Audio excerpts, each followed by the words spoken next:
आइए इस वीडियो में हम सीखते हैं basic technical analysis.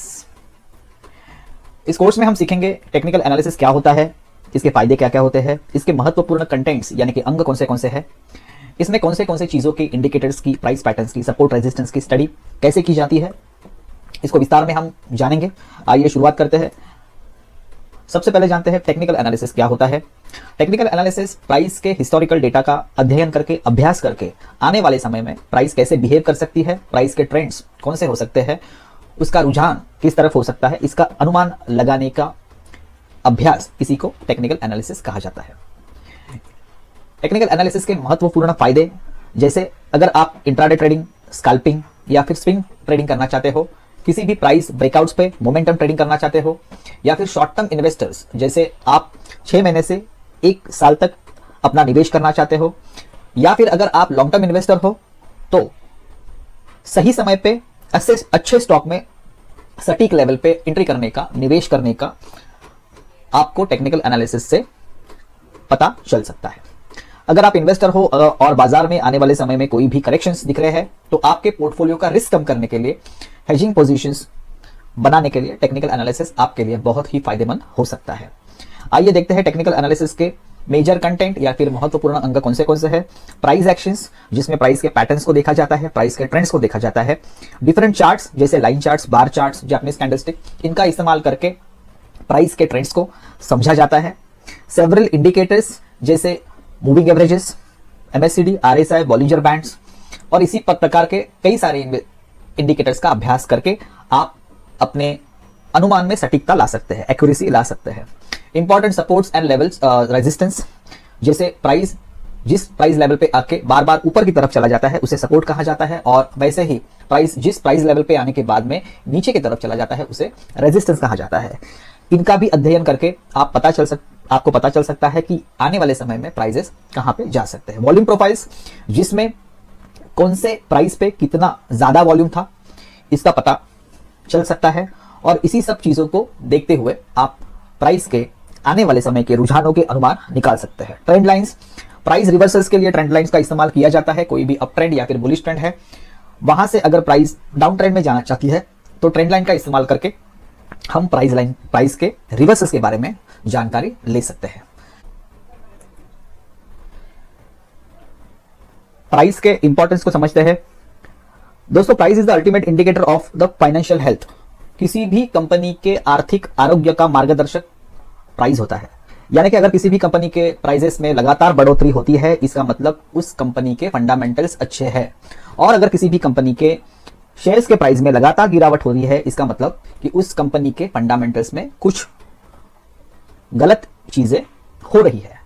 Price behave differently in the different time frames, मतलब प्राइस हर टाइम फ्रेम के हिसाब से अलग अलग पैटर्न्स में हो सकता है। यानी कि जैसे आवरली चार्ट हो गया, 15 मिनट का चार्ट हो गया, 15 मिनट्स के चार्ट हो गए। ये चार्ट एक इंट्राडे ट्रेडर के लिए या फिर स्कैल्पर के लिए बहुत ज्यादा महत्वपूर्ण चार्ट होते हैं। तो इस चार्ट के प्राइस पैटर्न के हिसाब से वो अपने ट्रेड्स ढूंढेगा और उसी के हिसाब से अपने ट्रेड्स करने की कोशिश करेगा। जहां पे अगर हम थोड़े पोजिशनल ट्रेडर्स देखेंगे तो वो डेली के टाइम फ्रेम में, वीकली के टाइम फ्रेम में प्राइस का रुझान क्या है, पैटर्न्स क्या है, सपोर्ट्स रेजिस्टेंस क्या है, उन सबको देख के अपने ट्रेड्स लेने की कोशिश करेगा। तो लोअर टाइम फ्रेम्स में अगर प्राइस का कुछ भी फ्लक्चुएशंस होता है तो वो एक अच्छी ट्रेडिंग की अपॉर्चुनिटी हमें देता है। लेकिन अगर हायर टाइम फ्रेम्स में प्राइस में कोई भी रिवर्सल्स आ रहे हैं, वहां पे एक अच्छी इन्वेस्टिंग की, या फिर वहां पे अगर हमने किसी भी स्टॉक में निवेश करके रखा है तो उस स्टॉक में अपना प्रॉफिट बुक करने का सही समय हो सकता है। तो इसी तरह प्राइस के हर एक फेज को हम समझने की कोशिश अभी चार्ट पे करेंगे। आइए दोस्तों, अभी हम समझते हैं इस वीडियो में प्राइस के डिफरेंट स्टेजेस को। सबसे पहले हम प्राइस के एक्यूमुलेशन स्टेज को समझेंगे। किसी भी ट्रेंड खत्म होने के बाद में प्राइस में एक साइडवेज मूवमेंट देखने को मिलता है। इसी स्टेज को प्राइस का एक्यूमुलेशन स्टेज कहा जाता है। ऐसे जाना जाता है कि अगर कोई भी स्टॉक लंबे समय के लिए डाउन ट्रेंड में चल रहा है और उसके बाद में अगर वो साइडवेज में चला गया तो इसी स्टेज को हम एक्यूमुलेशन स्टेज कहेंगे। एक्यूमुलेशन स्टेज मतलब यहाँ पे बड़े इन्वेस्टर अभी अपने पोजीशंस बना रहे हैं। इसका मतलब कि यहाँ पे उस स्टॉक में अभी अपना निवेश वो बना रहे हैं और इस दौरान वो प्राइस को एक बैंड में रखते हैं। उनका जो भी निवेश है, जब तक उनकी पूरी पोजीशन लेके नहीं होती तब तक हम देखेंगे कि ये जो प्राइस है एक साइडवेज मूवमेंट में चलेंगे, जिसे हम एक्यूमुलेशन स्टेज कहेंगे, जहां पे बड़े ट्रेडर अपना निवेश बना रहे हैं, बाइंग की पोजीशन बना रहे हैं। इस स्टेज के बाद में नेक्स्ट स्टेज जो बनती है प्राइस में, उसे कहा जाता है मार्कअप स्टेज। उसे कहा जाता है मार्कअप स्टेज। मार्कअप स्टेज में हम देखेंगे कि प्राइस जो है वो एक अप ट्रेंड में चलना शुरू हो जाती है। अप ट्रेंड में मतलब प्राइस जो है वो अपने रुझान हायर हाइज और हायर लोज, हायर हाइज और हायर लोज करके प्राइस अपने रुझान बनाती है। इसी स्टेज में हम देखेंगे कि जो रिटेल निवेशक है इस स्टेज में अपनी पोजीशन बनाना शुरू कर देते हैं। इसे कहा जाता है मार्कअप स्टेज। हम इस वीडियो में प्राइस के डिफरेंट स्टेजेस के, डिफरेंट फेजेस के बारे में बात कर रहे हैं। हमने पहले एक्यूमुलेशन स्टेज देखा। किसी भी बड़े ट्रेंड के बाद में, डाउन ट्रेंड के बाद में अगर प्राइस हायर, और हमेशा हायर चार्ट्स में इस चीजों को देखा जाता है, ना कि लोअर टाइम फ्रेम्स में, जैसे आवरली में, 15 मिनट में। यहां पे इन चीजों को नहीं देखा जाता। डेली और उसके ऊपर वाले चार्ट्स में इन सब चीजों का अध्ययन किया जाता है। तो एक्यूमुलेशन स्टेज के बाद में शुरू होता है मार्कअप स्टेज। ये मार्कअप स्टेज में जो बड़े निवेशक होते हैं वो अपना निवेश बढ़ता हुआ देखते रहते हैं। इसमें वो आइडियल रहेंगे, कुछ भी नहीं करेंगे। अब जो रिटेल निवेशक है वो इस स्टॉक को या फिर इंस्ट्रूमेंट को ऊपर लेके जाने का काम करेंगे। तो पहला जो स्टेज होता है उसे हम लोग बोलेंगे एक्यूमुलेशन स्टेज। सेकेंड जो स्टेज होता है हम लोग उसको बोलेंगे मार्कअप स्टेज। मार्कअप स्टेज के बाद में फिर से अगर अप ट्रेंड में जाने के बाद में प्राइस अगर साइडवेज स्टेज में चला जाता है, अप ट्रेंड में जाने के बाद में अगर प्राइस साइडवेज स्टेज में चला जाता है, जैसे हम इस स्टॉक में देखेंगे एक अप ट्रेंड के बाद में ये प्राइस यहां पे साइडवेज ट्रेंड में चला गया। ये साइडवेज जो ट्रेंड है, यहां पे बड़े निवेशक जो है ये आइडियल बैठे हुए हैं।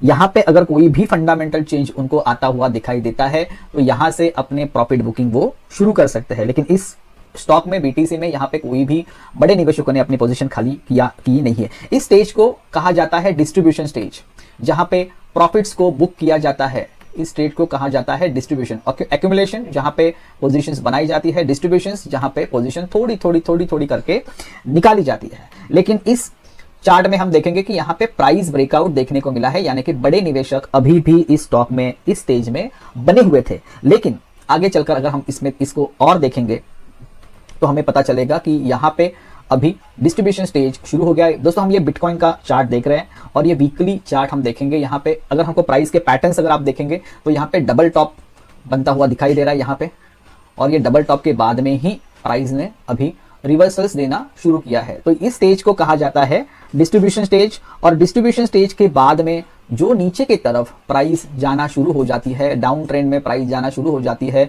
इस स्टेज को हम कहेंगे मार्क डाउन स्टेज। इस मार्क डाउन स्टेज में शॉर्ट सेलर जो है वो एक्टिव हो जाते हैं और जो आम निवेशक है वो पैनिक में अपने स्टॉक को निकालना शुरू करते हैं। तो हमेशा हम देखेंगे जो स्मार्ट मनी है, जो बड़े निवेशक है, वो हमेशा अपना पैसा एक अच्छे खासे प्राइस के बॉटम पे निवेश करना पसंद करते हैं, जिसे एक्यूमुलेशन स्टेज कहा जाएगा। और डिस्ट्रीब्यूशन स्टेज में वो अपना प्रॉफिट बुक करेंगे। ठीक है, जैसे इसी भी ट्रेड में अगर हम देखेंगे तो ये जो था वो डिस्ट्रीब्यूशन स्टेज यहाँ पे था। यहाँ पे भी अगर हम लोग देखेंगे तो प्राइस ने एक डिस्ट्रीब्यूशन स्टेज के बाद में एक नीचे की तरफ लंबे समय के लिए डाउन ट्रेंड यहाँ पे दिखाया था। तो ये बेसिक जो प्राइस के फेजेस है उनको हमने इस चीज में समझा है।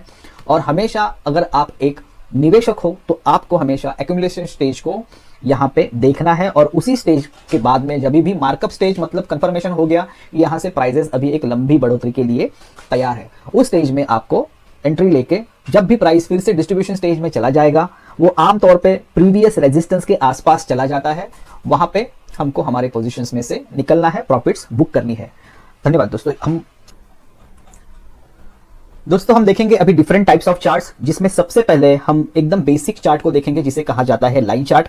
लाइन चार्ट एक लॉन्ग टर्म पर्सपेक्टिव से बहुत ही अच्छा चार्ट माना जाता है। अगर आप इन्वेस्ट करना चाहते हो तो किसी भी स्टॉक के लाइन चार्ट्स को देखा जाता है। ये लाइन चार्ट बनता कैसा है, अगर हम कोई भी टाइम फ्रेम के क्लोजिंग प्राइजेस को एक लाइन के साथ में कनेक्ट कर देंगे, ज्वाइन कर देंगे, तो जो चार्ट निकल के आएगा वो होगा ये लाइन चार्ट। लाइन चार्ट से हमें उस टाइम फ्रेम के हिसाब से कौन से ट्रेंड्स चल रहे हैं ये जानने में अच्छी खासी मदद होती है। लाइन चार्ट जो है वो ट्रेंड लाइंस प्लॉट करने के लिए सबसे बेस्ट चार्ट माना जाता है जहां पे आप ट्रेंड लाइंस अच्छी तरह से प्लॉट कर सकते हो। लेकिन लाइन चार्ट में एक ड्रॉबैक भी है, एक कमतरता भी है, क्योंकि लाइन चार्ट सिर्फ क्लोजिंग प्राइजेस को ही मद्देनजर रखते हुए अपने चार्ट पैटर्न्स बनाता है, इसीलिए वो प्राइस के बारे में क्लियर पिक्चर देने में असमर्थ है। क्योंकि line chart opening price, high price और लो प्राइस ऐसे इंपॉर्टेंट डेटा पॉइंट को इग्नोर करता है, उन्हें ध्यान में नहीं लेता और सिर्फ क्लोजिंग प्राइस को कंसिडर करके ही हमें अपने पैटर्न्स बताता है। इसीलिए ये एक परिपूर्ण चार्ट माना नहीं जाता। तो आइए समझते हैं लाइन चार्ट को कैसे देखा जाता है, उससे हमें ट्रेंड्स के पता कैसे चलता है और उसमें ट्रेंड लाइन की प्लॉटिंग कैसे की जाती है। यहां पर मैंने स्टेट बैंक ऑफ इंडिया का वीकली चार्ट लगाया हुआ है। मैं डेली के चार्ट में यहां पे जा रहा हूं। जैसे मैंने बोला कि लाइन चार्ट्स अगर हम देखेंगे, it is simply if you connect the price with the help of a line. जैसे मैं इसको बार चार्ट में कन्वर्ट कर लेता हूं और अभी अगर इसको मैं इसके सभी क्लोजिंग प्राइस को एक लाइन का इस्तेमाल करके अगर यहाँ पे जोड़ देता हूं, जैसे ये क्लोजिंग प्राइस से ये क्लोजिंग प्राइस, ये इन सभी क्लोजिंग प्राइस को अगर मैं एक लाइन का इस्तेमाल करके जोड़ देता हूं, तो जो भी चार्ट हमारे सामने निकल के आएगा उस चार्ट को कहा जाता है लाइन चार्ट। ठीक है, अब हम देखते हैं कि लाइन चार्ट जो है वो हमें ट्रेंड एनालिसिस में बहुत अच्छी तरह से मदद करता है। इसमें हम देखेंगे, मैं इसको अभी लाइन चार्ट में कन्वर्ट कर देता हूं। आप किसी भी फ्री सॉफ्टवेयर में जाके लाइन चार्ट का अध्ययन कर सकते हैं। मैं ट्रेडिंग व्यू का इस्तेमाल कर रहा हूं जिसका बेसिक वर्जन बिल्कुल ही फ्री है। सेकंड, आप शेयर खान में अपना अकाउंट ओपन कर सकते हैं जिनके चार्ट्स बहुत ही अच्छे हैं। वो भी आपको फ्री ऑफ कॉस्ट, उनका कुछ भी एनुअल फर्स्ट ईयर के लिए कोई भी चार्जेस नहीं है। अगले साल से उनके बहुत ही मिनिमल चार्जेस होते हैं, वो आप उसमें सभी प्रकार के इंडिकेटर्स का इस्तेमाल कर सकते हैं। दोस्तों, अभी हम यहाँ पे देख रहे हैं एसबीआई का डेली का चार्ट, और हमें डेली के चार्ट को देखने के बाद में यहाँ पे पता चल रहा है कि एसबीआई का जो प्राइस है वो डेली के चार्ट के हिसाब से एक अप ट्रेंड बता रहा है यहाँ पे फिलहाल। क्योंकि इसके अगर हम लोज देखेंगे तो ये जो लो है वो हायर लोज है, बढ़ते हुए लोज है यहाँ पे, और जो टॉप्स है ये भी इसके रिसेंट जो टॉप्स है वो भी हायर हाइज है, बढ़ते हुए टॉप्स है यहाँ पे। तो इसे हम बोलेंगे चार्ट की भाषा में अप ट्रेंड इसको कहा जाता है। तो एसबीआई का चार्ट अगर मैं डेली के टाइम फ्रेम पे देखूं तो हमें ये बता रहा है कि ये फिलहाल अप ट्रेंड में जा रहा है। लेकिन इसी चार्ट को अगर मैं इसका टाइम फ्रेम चेंज करके देखूं तो शायद से इसके ट्रेंड जो होते हैं वो अलग अलग हो सकते हैं। हम ट्राई करेंगे। यहाँ पे एसबीआई के चार्ट में मैं ईयरली के टाइम फ्रेम में देख रहा हूं तो एसबीआई ईयरली में काफी सारा अच्छा अप ट्रेंड में दिखाई दे रहा है लाइन चार्ट में। तो लाइन चार्ट जो होते हैं वो इन्वेस्टिंग के लिए बहुत ही अच्छे चार्ट माने जाते हैं, जिसमें आप एक लंबे समय में ये स्टॉक कैसे बिहेव कर रहा है और कौन से ट्रेंड में जा रहा है, इसका आप सटीक अनुमान लगा सकते हैं। यहाँ पे मैं क्वार्टरली चार्ट लगा रहा हूँ तो मुझे दिखाई दे रहा है कि एसबीआई जो है वो क्वार्टरली में भी अप ट्रेंड में था, लेकिन लास्ट कुछ क्वार्टर से ये साइडवेज ट्रेंड में दिखाई दे रहा है। तो क्वार्टरली में इसका जो ट्रेंड है वो साइडवेज है, क्योंकि कोई भी नए टॉप्स यहाँ पे नहीं बना रहा है वो। ओके, मंथली में अगर हम देखेंगे तो क्लियर कट मंथली में डाउन ट्रेंड की तरफ जाता हुआ दिख रहा है हमें। फिर से एक बार मैं आपको दिखाता हूं। अगर यहां तक इसका अगर रुझान हम देखेंगे तो क्लियर कट अप ट्रेंड में ये दिख रहा है, लेकिन पास्ट कुछ मंथ से इसके जो टॉप्स है वो डिक्रीजिंग है और बॉटम भी डिक्रीजिंग है। तो हमने डेली में देखा ये अप ट्रेंड में था, यही चार्ट मंथली में डाउन ट्रेंड में है, यही चार्ट क्वार्टरली में साइडवेज ट्रेंड में है, यही स्टॉक ईयरली में अप ट्रेंड में दिख रहा है। इसका मतलब क्या है? डिफरेंट ट्रेडर के हिसाब से इस चार्ट को देखा जाता है। अगर मैं शॉर्ट टर्म ट्रेडर हूं, जैसे मैं अगर इंट्राडे ट्रेड कर रहा हूं, तो मैं अवरली में जाके एसबीआई को देखने की कोशिश करूंगा कि अवरली में ये कैसे बिहेव कर रहा है। तो अवरली में ये अप ट्रेंड में है, लेकिन एक प्रीवियस रेजिस्टेंस के पास ट्रेड करता हुआ हमें दिखाई दे रहा है। ओके, अगर मैं इसी में डेली में जाऊंगा, अगर मुझे इसमें पोजीशन कुछ दिनों के लिए बनानी है तो मैं डेली के चार्ट्स को रिफर करूंगा, कुछ वीक्स के लिए बनानी है तो वीकली के चार्ट्स को रिफर करूंगा, कुछ मंथ्स के लिए बनानी है तो मंथली के चार्ट में अभी फिलहाल ये डाउन ट्रेंड में है तो मैं वेट करूंगा कि इसका बॉटम बने और उसके बाद में मैं कोशिश करूंगा कि इसमें एक पोजीशन बनाई जाए। तो लाइन चार्ट हमें हर एक ट्रेंड के हिसाब टाइम फ्रेम के हिसाब से डिफरेंट ट्रेंड्स यहां पे बताता है। दूसरी चीज मैंने बोली थी कि line charts are the best type of charts to plot the trend lines. जैसे मैं अगर ये लाइन चार्ट में एक ट्रेंड लाइन प्लॉट करना चाहता हूं तो मैं क्या करूंगा, जब भी इसके टॉप्स को अगर मैं देखूंगा तो मुझे पता चलेगा कि ये इसके टॉप्स को मैं जोड़ने की कोशिश करूंगा। तो जब तक ये टॉप्स के ऊपर ये प्राइस बंद नहीं हो जाता तब तक मैं ये नहीं समझूंगा कि ये डाउन ट्रेंड से अभी ऊपर की ट्रेंड पे चला गया है। जैसे हम लोग यहां पे देखेंगे कि ये पूरी तरह से अप ट्रेंड में था, तो अप ट्रेंड में अगर मुझे ट्रेंड रिवर्सल्स देखना है तो मैं बॉटम को कनेक्ट करूंगा। जब भी हमें किसी भी स्टॉक का ट्रेंड रिवर्सल देखना है तो उससे सबसे पहले उसके ट्रेंड्स को कौन से ट्रेंड में चल रहा है उसको देखा जाता है।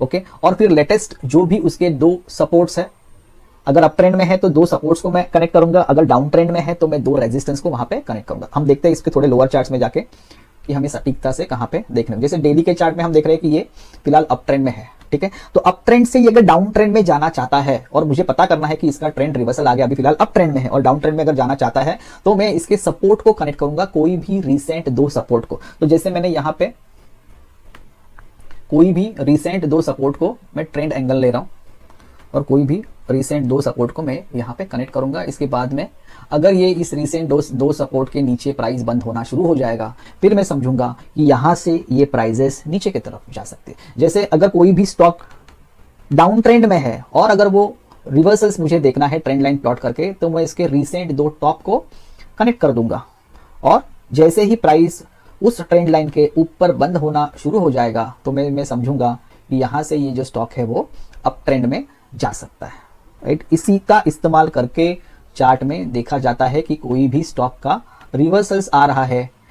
जैसे यहाँ पे हमने एक ट्रेंड लाइन ड्रॉ करने के बाद में जब भी इसके ऊपर निकली, अभी यहाँ पे भी एक बार निकली लेकिन तुरंत नीचे की तरफ आ गई है, तो ये फेल्ड हो गया। यहाँ पे वॉल्यूम्स का भी बहुत बड़ा रोल होता है, उसको भी देखा जाता है। तो इन सभी चीजों को हम आने वाले वीडियोस में डिटेल में कवर करेंगे। अभी के लिए हम ये समझ रहे हैं कि लाइन चार्ट जो होते हैं वो हमें किसी भी टाइम फ्रेम के हिसाब से उसमें जो ट्रेंड करंटली चल रहा है उसके बारे में जानकारी देती है। सेकेंडली, लाइन चार्ट में हम देखेंगे कि ट्रेंड लाइंस को प्लॉट करना सबसे आसान है, उन्हें इसीलिए यूज किया जाता है कि ट्रेंड लाइन को अच्छे से प्लॉट किया जा सके। लेकिन दोस्तों, लाइन चार्ट में हमें सिर्फ क्लोजिंग प्राइस के आधार पर जो भी इसकी संरचना है वो दिखाई दे रही है। अगर यहां पे इंपॉर्टेंट डेटा पॉइंट्स को इग्नोर किया जा रहा है, जैसे ओपनिंग प्राइस, हाई और लो, और इसी के लिए ये ट्रेडिंग के लिए ज्यादा रिलायबल नहीं है। आपको इन्वेस्टिंग के लिए अगर इसको यूज करना है लंबे टाइम फ्रेम में तो आप इसका जरूर इस्तेमाल कर सकते हैं। लाइन चार्ट के बाद हम देखेंगे बार चार्ट्स को। बार चार्ट लाइन चार्ट से हमें बेहतर जानकारी उपलब्ध करा के देता है। बार चार्ट हम यहां पे इमेज देख सकते हैं, एक बार के जैसे, यानी कि एक लट्ठी के जैसे, एक लकड़ी के जैसे ये दिख रहा है यहाँ पे, और उसके दोनों बाजू में यहाँ पे 1-2 सिरे निकले हुए हैं जिसे बार के विक्स कहा जाता है। बार चार्ट सभी इंपॉर्टेंट डेटा पॉइंट को कवर करता है, जिसका इस्तेमाल हमें हमारे प्रेडिक्शंस एक्यूरेसी से करने के लिए, सटीकता से करने के लिए बहुत ही फायदेमंद हो सकते हैं। Bar chart opening price, high price, लो प्राइस और साथ में क्लोजिंग प्राइस, इस सभी इंपॉर्टेंट डेटा पॉइंट्स को कवर करता है। बार चार्ट का इस्तेमाल करने से हमें प्राइस के ट्रेंड के बारे में बहुत क्लियर पिक्चर सटीकता से हमें पता चल सकते हैं। आइए हम समझेंगे चार्ट पे बार चार्ट को कैसे देखा जाता है और बार चार्ट के कौन से महत्वपूर्ण अंग है। आइए दोस्तों, अभी हम चार्ट पे समझते हैं बार चार्ट्स को। बार चार्ट का इस्तेमाल लगभग वेस्टर्न कंट्रीज में 19th सेंचुरी से शुरू हो गया था। ये एक बार के जैसा दिखाई देता है जहां पे 2 सिरे निकले हुए हैं जिसे अंग्रेजी में विक्स कहा जाता है। बार के लेफ्ट हैंड साइड में जो भी सिरा निकला हुआ है इसे वो हमेशा ओपनिंग प्राइस हमें बताएगा। जैसे इस बार में ये लेफ्ट हैंड साइड का हमें हमेशा ओपनिंग बताएगा, क्लोजिंग ये राइट हैंड साइड वाला सिरा बताएगा। जैसे ये बार में opening price left hand side वाला बताएगा, क्लोजिंग ये राइट हैंड वाला साइड बताएगा, ठीक है। बार का टॉप हमें बताता है हाई प्राइस कितने हैं, बार का बॉटम हमें बताता है लोअर प्राइस कितना है। ये हर एक बार अपने टाइम फ्रेम के हिसाब से एडजस्ट होता है। जैसे अगर हम फिलहाल इस चार्ट में देख रहे हैं मंथली के टाइम फ्रेम को, तो एक जो बार है हमें 1 महीने के प्राइस के मूवमेंट की जानकारी देता है। जैसे लास्ट जो मंथ था वो था मार्च और अप्रैल अभी शुरू हुआ है। तो अगर हम देखेंगे यहाँ पे सब डेटा आ रहा है दोस्तों। तो अगर मैं कर्सर इस बार पे रखता हूं तो हमें दिखता है कि मार्च में जो बीटीसी था उसका ओपनिंग था 84,387। यहां पे हमें ये प्राइसेस दिखाई देंगे दोस्तों। तो मार्च में 84,387, उसका हाई था 96,000, उसका लो था 76,642, उसका क्लोजिंग है 82,511। इसी प्रकार अगर मैं पीछे वाली बार में जाता हूं तो मुझे फरवरी, जनवरी, दिसंबर, नवंबर, ये हर एक बार मंथली के चार्ट में 1 महीने की प्राइस के मूवमेंट की जानकारी देती है। अगर मैं डेली में चला जाऊं तो हर एक बार मुझे 1 दिन के प्राइस के मूवमेंट की जानकारी देगा। जैसे अगर हम देख सकते हैं यहाँ पे कल के दिन में प्राइस ने बहुत बड़ा हाई यहाँ पे मारा है 88,500 के करीब, और उसी बार में एक बड़ा लंबा लो भी मारा है जो है 82,321। मतलब 5,000 पॉइंट से भी ज्यादा की मूवमेंट, लगभग 6,000 पॉइंट की मूवमेंट एक सिंगल बार में डेली में इसने दी है बिटकॉइन ने। इस बार चार्ट में हम देख सकते हैं कुछ बार जो है वो रेड कलर में है और कुछ बार जो है वो ग्रीन कलर में है। दोस्तों बार चार्ट में जो बार के कलर जो होते हैं वो डिसाइड होते हैं कि करंट वाला जो बार है उसके क्लोजिंग प्राइस और प्रीवियस बार के क्लोजिंग प्राइस को कंपेयर किया जाता है। जैसे करंट बार का क्लोजिंग प्राइस अगर नीचे है और प्रीवियस बार का क्लोजिंग प्राइस अगर ऊपर है तो इसे कंपेयर किया जाता है। So the current bar has close below the previous bar close, मतलब पिछले बार के क्लोजिंग प्राइस से ये वाला बार नीचे बंद हुआ है और इसीलिए इसको कहा जाएगा बेयरिश बार और इसका जो कलर होगा वो रेड कलर में होगा। जबकि अगर हम देखेंगे तो पिछले वाले क्लोजिंग प्राइस से अगर इस बार के क्लोजिंग प्राइस ऊपर की तरफ है तो ये बार ग्रीन में दिखाई देगा और इसे बुलिश बार कहा जाएगा। यहां पे भी देखेंगे हम कि पिछले वाले प्राइस से इस क्लोजिंग पॉइंट से ये क्लोजिंग पॉइंट ऊपर की तरफ है और इसीलिए ये बार हमें ग्रीन कलर में दिखाई दे रहा है, इसे कहा जाता है बुलिश बार। तो जो भी ट्रेडर्स है वो अपने अपने हिसाब से टाइम फ्रेम्स डिसाइड करते हैं और उसी के हिसाब से वो चार्ट लगाते हैं। जैसे अगर मैं इंट्राडे का ट्रेडर हूं दोस्तों तो मैं डेली में जो भी यहाँ पे ट्रेंड चल रहा है, जहां पे मुझे दिखाई दे रहा है कि जो फर्स्ट यहाँ पे एक सपोर्ट बन के आ रहा है, एक रेजिस्टेंस जो फर्स्ट था वो ये येलो लाइन के पास था और उसके बाद का जो रेजिस्टेंस था वो यहाँ पे था और यहीं से जो प्राइजेस है वो कल के दिन में नीचे आई। आज भी यही सपोर्ट के पास से प्राइजेस ऊपर की तरफ जाती हुई हमें दिखाई दे रही है। तो हमें हमेशा ध्यान रखना है कि बार चार्ट में हम उसके सपोर्ट्स, अगर मैं इंट्राडे ट्रेडर हूं तो डेली H1 इसके सपोर्ट्स और रेजिस्टेंस को देखूंगा, बार के पैटर्न्स को देखूंगा और इसके बाद में किसी भी और एक दो इंडिकेटर को ऐड करके मैं अपनी एंट्री मतलब बाइंग या फिर सेलिंग के लिए एक सही लेवल ढूंढने की कोशिश करूंगा। बार चार्ट से हमें सभी इंपॉर्टेंट डेटा पॉइंट की जानकारी मिलती है और हर हम देखेंगे कि वेस्टर्न जो चार्टिस्ट है, चार्ट एनालाइजर है, ये बार चार्ट का इस्तेमाल करते हुए हमें दिखाई देते हैं। तो बार चार्ट्स को हमने यहाँ पे अच्छी तरह से समझ लिया। ये एक बार जो है हमें उस टाइम फ्रेम के हिसाब से प्राइस के मूवमेंट की जानकारी देता है जिसमें opening price, closing price, high और लो को कवर किया जाता है। बार चार्ट के बाद में हम देखते हैं सबसे ज्यादा पॉपुलर चार्ट को जिसे कहा जाता है जापानीज कैंडलस्टिक। जापानीज कैंडलस्टिक का पहला इस्तेमाल 18वीं सेंचुरी में जापान के ट्रेडर्स ने किया था और उसी के बाद में ये सभी एशियन ट्रेडर्स में काफी ज्यादा पॉपुलर हो चुका है। जापानीज कैंडलस्टिक में जो कैंडल के जैसे ये दिखता है इसी को हम बार चार्ट का विस्तृत स्वरूप के रूप में देख सकते हैं, जहां पे हर एक कैंडल हमें opening price, closing price, high और लो के बारे में बताती है। इस कैंडल के ऊपर जो सिरा निकला हुआ है उसे अपर शैडो या फिर अपर वीक कहा जाता है, जो हमें इस कैंडल के हाई प्राइस के बारे में जानकारी देता है और लोअर शैडो या फिर ये लोअर वीक हमें कैंडल के लो प्राइस के बारे में जानकारी देता है। यहाँ पे जो ग्रीन कलर की कैंडल है उसे बुलिश कैंडल कहा जाता है और जो रेड कलर की कैंडल है उसे बेरिश कैंडल कहा जाता है। बुलिश कैंडल प्राइस में बढ़ोतरी की जानकारी देती है, वहीं पे बेरिश कैंडल हमें ये बताती है कि इस कैंडल में प्राइजेस हमारे अपने ओपनिंग प्राइजेस से नीचे की तरफ क्लोज हुए हैं। किसी भी कैंडल का कलर उस कैंडल के ओपनिंग प्राइस से क्लोजिंग प्राइस के अंतर पे डिपेंड होता है। जैसे अगर प्राइस किसी भी कैंडल में नीचे ओपन हुई है और बंद होते समय वो अगर ओपनिंग प्राइस के ऊपर बंद हुई है तो उसे बुलिश कैंडल कहा जाएगा और वो कैंडल हमें ग्रीन कलर में दिखाई देती है। किसी किसी सॉफ्टवेयर में हम इसे ब्लू कलर में, कोई इसे व्हाइट कलर में भी रख सकता है। और अगर ओपनिंग प्राइस से क्लोजिंग प्राइस नीचे बंद हुई है, किसी भी स्टॉक का अगर ओपनिंग प्राइस 1000 है और बंद होते होते अगर वो 990 पे बंद हो गया तो उस कैंडल को बेरिश कैंडल कहा जाएगा और ये कैंडल हमें रेड कलर में दिखाई देगी। कैंडलस्टिक में और भी एक महत्वपूर्ण चीज का हमें पता चलता है, वो है ट्रेडर साइकोलॉजी। मतलब इस कैंडल में बायर्स और सेलर्स के बीच में किसका डोमिनेंस रहा, कौन से लोग जीते हैं, इस चीज का पता भी हमें कैंडलस्टिक को देखते हुए समझने में आता है। कैंडलस्टिक को ट्रेड करने के बहुत ही अलग मेथड्स है, उसके अलग पैटर्न्स हैं जिसे हम किसी और सेशन में और डिटेल में समझने की कोशिश करेंगे। फिलहाल अभी हम देखेंगे कैंडलस्टिक को चार्ट पे।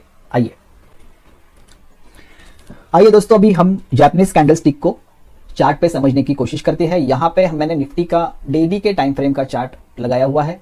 हम देखते हैं कि सबसे पहले कैंडल को समझने की कोशिश करते हैं। ये बार चार्ट का विस्तृत फॉर्म है।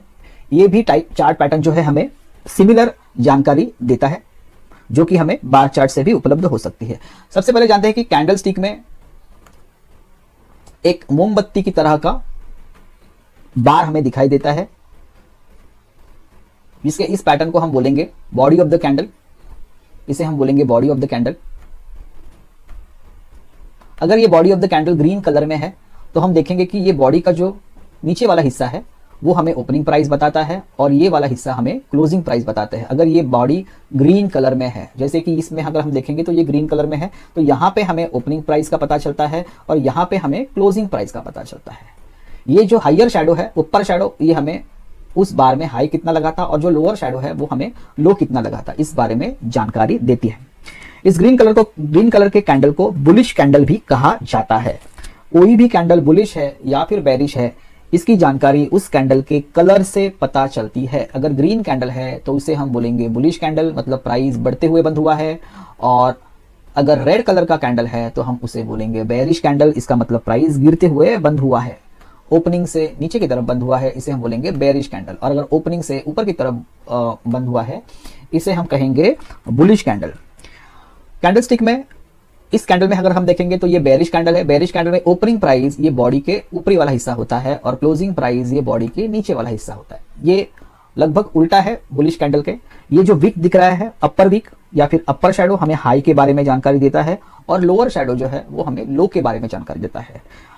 कैंडलस्टिक जो है वो लगभग बार चार्ट के जैसे ही होती है, सिर्फ दोनों में एक डिफरेंस है कि बार चार्ट में उसके जो कलर ऑफ द बार है वो प्रीवियस क्लोज और करंट क्लोज को कंपेयर करके फिर निकाला जाता है, और कैंडलस्टिक में टुडेज ओपनिंग और टुडेज क्लोजिंग को कंपेयर करके what colour of the candle का पता चल सकता है। अगर ओपनिंग से क्लोजिंग प्राइस ऊपर है तो ग्रीन कलर, जिसे कहा जाएगा बुलिश कैंडल। अगर ओपनिंग से क्लोजिंग प्राइस नीचे है तो रेड कलर, और उसे कहा जाएगा बेरिश कैंडल। कैंडलस्टिक हमें सिर्फ प्राइस के बारे में नहीं, तो इस कैंडल में जो ट्रेडर्स है उनके मानसिक स्थिति के बारे में भी जानकारी देता है। जैसे अगर हम यहाँ पे देखेंगे निफ्टी, मैंने डेली का चार्ट लगाया हुआ है। यहाँ पे एक बहुत बड़ी ऊपर जाने वाली रैली के बाद में हमें यहाँ पे निफ्टी थोड़ी नीचे आते हुए दिखाई दे रही है। यहाँ पे हम पता करेंगे कि इस बार में अगर हम निफ्टी को देखेंगे, मैं थोड़े प्राइजेस आपको दिखाऊंगा और इस बार से हम जानकारी लेने की कोशिश करेंगे। अगर मैं कर्सर यहाँ पे रखता हूं तो आप देखोगे कि ये ओपनिंग प्राइस जो है वो 23,341 है, हाई जो है वो 23,565, मतलब लगभग 210 पॉइंट का हाई इसने ओपनिंग से लगाया हुआ था। लो जो है वो फिर से लगभग 200 पॉइंट नीचे जाके बंद हुआ है, और क्लोज जो है वो 23,165, मतलब ओपनिंग के लगभग 190 पॉइंट नीचे इसका क्लोज हमें देखने को मिला। इससे ये जानकारी मिलती है कि बायर्स ने इस कैंडल को ऊपर लेके जाने का बहुत प्रयास किया था, क्योंकि अगर हम लोग ओपनिंग प्राइस और हाई को कंपेयर करेंगे तो इन दोनों में एक अच्छा खासा 210 पॉइंट का गैप हमें दिखाई दे रहा है। लेकिन ये बायर इस कैंडल को ग्रीन में बंद करने में असक्षम रहे, अनसक्सेसफुल रहे, इसीलिए इसका जो ऊपरी छोर है ये काफी बड़ा दिखाई दे रहा है। और सेलर्स जो है इनका डोमिनेंस इतना रहा कि उन्होंने ओपनिंग प्राइस से लगभग 190 पॉइंट नीचे इस कैंडल का क्लोज दे दिया। मतलब ये कैंडल में जो डोमिनेंस रहा, जो पावर रहा, वो सेलर का रहा। सेलर इस कैंडल में हमें जीतते हुए दिखाई दे रहे हैं। अगर हम ये सब कैंडल का अध्ययन करें तो हमें क्लियर कट दिखता है कि इसकी बॉडी जो है वो काफी मोटी बॉडी है, अच्छी खासी स्ट्रांग बॉडी है। इस एक कैंडल को छोड़ा जाए तो बाकी सब कैंडल में हम लोग देखेंगे कि इसकी बॉडी अच्छी खासी मोटी है, और ये कैंडल ओपनिंग से बहुत अच्छे ऊपर के लेवल पे क्लोज हुए हैं। अगर मैं किसी भी एक कैंडल का प्राइस यहां पे देखूंगा